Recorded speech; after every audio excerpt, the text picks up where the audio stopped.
Good evening and welcome. Tonight we will be going over the geography and a smidge of history of Caue in Sao Tome and Príncipe.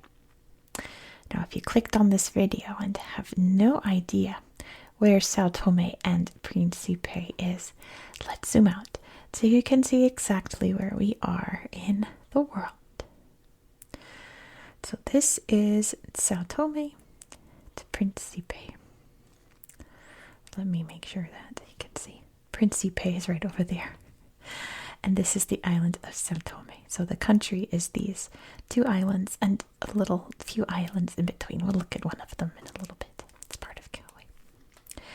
Sao Tome and Príncipe is one of Africa's smallest countries and the second least populated after the Seychelles. Here is beautiful Africa. And you can see that we are just south of Nigeria and a bit southwest of Cameroon, which is very important to Sao Tome's geography. So we are in the Atlantic Ocean in the Gulf of Guinea. So, as you can see, there's kind of like a straight line of islands here. We've talked about some of them before. We talked about Annaba and others. A straight line going through here, and it continues up into Cameroon. You can see a mountain there, mountain peaks going up there. That is the Cameroon line. And it is a string of volcanoes just going straight like that. So Sao Tome and Príncipe is volcanic. As we will see in a minute, Sao Tome's most iconic volcanic landmark is located in Caue. So, actually, if you want to know more about Sao Tome and Príncipe, I'm going to link my playlist up there where you can learn more about the history, and we've already looked at a couple of regions on the island already, so be sure to check that out if you want to know more in detail, because we're not going to go into a lot of detail because Caue is the least populated region of Sao Tome, but it is the largest by area. Isn't that interesting? This region has some beautiful beach towns, not beach towns like port fishing towns, and the interiors you can see is very forested. Inside here is the Obo National Park, or Natural Park, I suppose. But I think it's going to show you some spoilers of what I really wanted to show you, which is over here. Now, this is not in 3D, so it's not doing a good job, but you can see this mountain here casting a very unique shadow. It's very pointy, right? And sadly, there's no pop-up slideshow for this place, so I gotta type it in. It is known as, and it's the highest point in Sao Tome also, it is Pico Cao Grande. Right there. It looks like this. Is that not the most amazing thing you've seen? Look at that. Pew. Now, there's a sweet cow. How did this happen? How did this form in the middle of the forest? This huge peak, all cloudy. Pico Cao Grande is known as a volcanic plug. It's probably like the most iconic volcanic plug, in my opinion. It's like the perfect definition of a volcanic plug. He's holding it up. Thank you. So, once upon a time, this island erupted a huge stream of lava. Pew, pew, pew, up into the sky. Massive stream of lava. And for whatever reason, maybe it was, they're all holding it up. Maybe it was a very rainy, cold day, or some natural weather, something or other, wasn't just the right temperature and humidity or whatever, so that huge plume of lava solidified and turned into volcanic rock. So it is literally just a hardened plume of lava that shot up from the earth one day and turned into rock just as it was. Is that not incredible?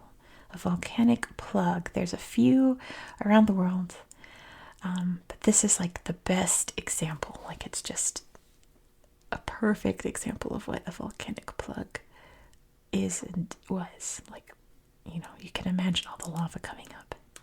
It just turned into rock as it was shooting up. Pretty incredible. I was reading stories about the people who climbed this mountain. Many people attempted and failed. The first successful climb was in 1991 by a Japanese team. And now there are like hooks and ropes attached for professional climbers to climb up. It's still, from what I understand, considered very dangerous to do so. You have to be a really expert climber at doing straight surfaces like that. But now let's look at the park here, which is pretty much like this entire interior of the region. Yeah, see, spoilers. Spoilers for Mount Cao Grande.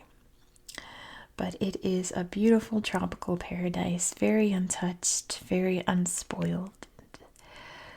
Just a little farming shack. See, they got their little piggy there. Amongst the beautiful mountains and beautiful tropical flowers and beautiful tropical trees of Sao Tome.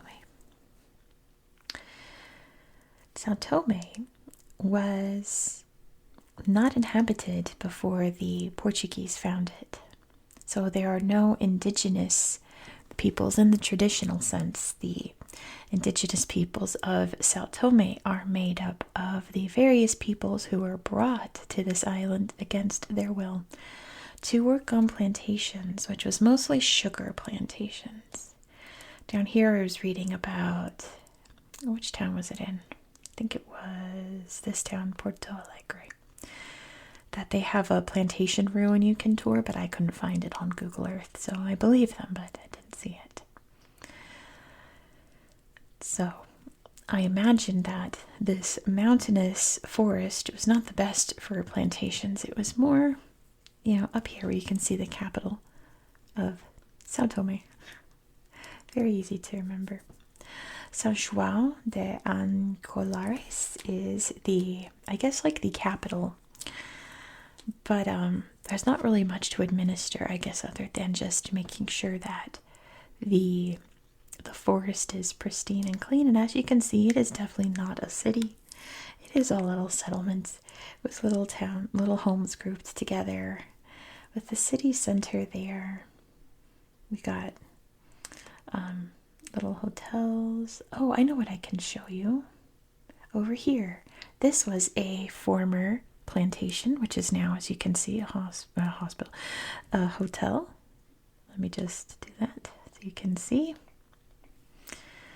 Once a sugar plantation, and now you can just stay and enjoy and have some good dining. This beautiful view. Of course, that doesn't take away from the food here is very unusual. From the horrors that occurred in places like this. It was not a kind place to the people who were forced to work there. A little scallop, I think. I love scallops. Oh my gosh. This food is fancy. I wonder if it's, wow, what a beautiful palm fan. That is perfect. Surely that was like man pruned, you know, to be that beautiful. Like, what even is this? Is that calamari? I don't know. Little tomato there. I guess chicken. With this looks really good. The rice and chickpeas by the looks of it. I'm not sure. Oh no, there's Ram Ranch. We gotta get out of here. But yeah, there's some art pieces here. Very interesting. So yeah, that is a good example of plantations that were once here. Of course, today it's an independent country.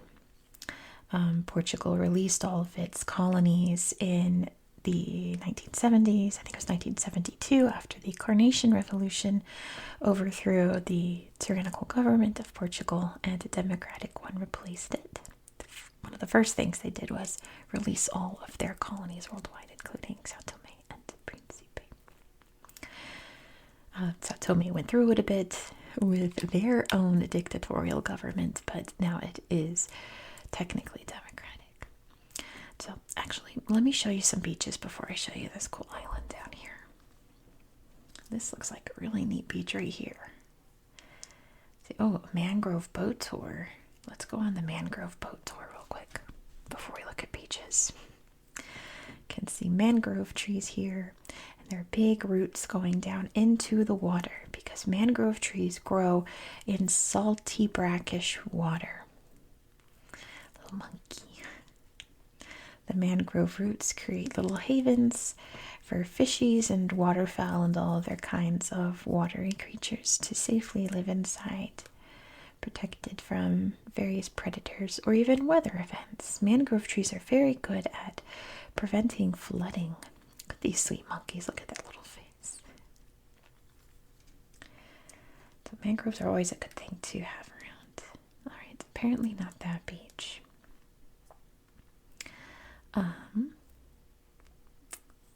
Where's a good praia over here? This one looks pretty. Actually, oh, here we go. Praia. All right. Oh, that's beautiful. As you can tell, it's not like a resort beach. Those are up at the north of the island. Little hermit crab running around there on the sand. There they go. Very sweet. Probably looking for a new home. These are very wild beaches down here. Again, untouched, unspoiled beaches. So don't expect like cabana service, umbrellas, towels, nothing like that. Oh, there's a cabana right there. This is a cabana beach, apparently. Let's take a look. Let's see. Oh, yeah, here we go. So you can get some fried plantains, some rice, some beer. You can get cabana service at this beach. Get some octopus. That looks really good. I'm a big seafood person. If it comes out of the ocean, I'll eat it pretty much. I love me some seafood. Oh, look at these. I'm guessing it's fish. That looks like calamari right there. This looks like a fishy. You can see its tail right there. Something. I mean, I'll eat it. Looks good. Oh boy. Clams? I'm not sure. But I'd eat it. There we go. This beach is literally called Cabana Beach. Look at that. Look at that. What is this? Oh, he's making wood carvings. That's amazing. I thought he was making weird sand things. There's Sao Tome and Príncipe's flag. Very easy to spot because it's got two black stars, one for Sao Tome and one for Príncipe. Look at this gorgeous beach here. And then look at his great smile there. He's having a great time. He's not so much. He looks very bored. He's driving the boat. He's having a great time. Getting a boat tour on the beach. But anyway, let me show you this little island down here. Ilhu. I probably mispronounced that. Durolas. Portuguese and I don't get along. But very fascinatingly, for geography nerds like me, the equator goes through this island. And they have built a monument here for it. The exact point that the equator goes through. This is all you can see. Oh, that's not Pico, but it looks really cool in the distance. You can stand right on the equator here, right in the middle of the planet. It looks like you can lay down on it. Take an aerial photo. That's pretty cool. How amazing is that? If you're watching this and you're like, okay, then that's good for you. But I'm sure most of my Geography Nerd subscribers are like, wow, that's the dream right there. Look at that. You can stand right in the middle of the world. I wonder if, let me see, is it like, it's like almost like dead center of the planet. Like if you're following this shaped map, right? It's right there. That's awesome. I would love to go there someday. Let's see, we've got a big lighthouse up here. Very traditional with the red and white stripes there. And other little beaches here. Let's see, a geyser. No pictures there. Secret beach. Nope. It's too secret, there's no pictures. But this beach does have, look how perfect. It's like if you played Animal Crossing New Horizons, you know, like Red's Beach, the very back of your island, it looks just like that. Just a little bit of sand, just for like one person or one family to enjoy. Not a big beach at all. But yeah, that is pretty much it. Some neat things to see, right? But not terribly too much to talk about because it's mostly just jungle and things like that. So let's look at Pico Grande while we end this video. So thank you so much for watching. If you enjoyed this style of content, please consider subscribing. Because tomorrow we will also be doing a tablet-only video in Moldova. Actually, it turns out I forgot a region of Moldova. I'll say it in that video, but also thank you very much to the person who pointed that out. Because it turns out I had forgotten a bunch of places in Moldova, like in the future. So that saved me future trouble. So we'll be covering two regions of Moldova. I think districts, as they're called, in Moldova tomorrow. So be sure to subscribe so you won't miss out. Please don't forget to give this video a thumbs up. And I would very greatly appreciate that because obscure African countries get the least amount of views and clicks and engagement on the channel. So hitting that thumbs up and dropping a comment, or if you're watching this in the first 3 days of the upload and you're on mobile, you can also hype this video. Those would all help me out very much. I hope that you found this video to be relaxing and educational. Look at the cows with the mountain back there. Very cool. And I hope that you have a good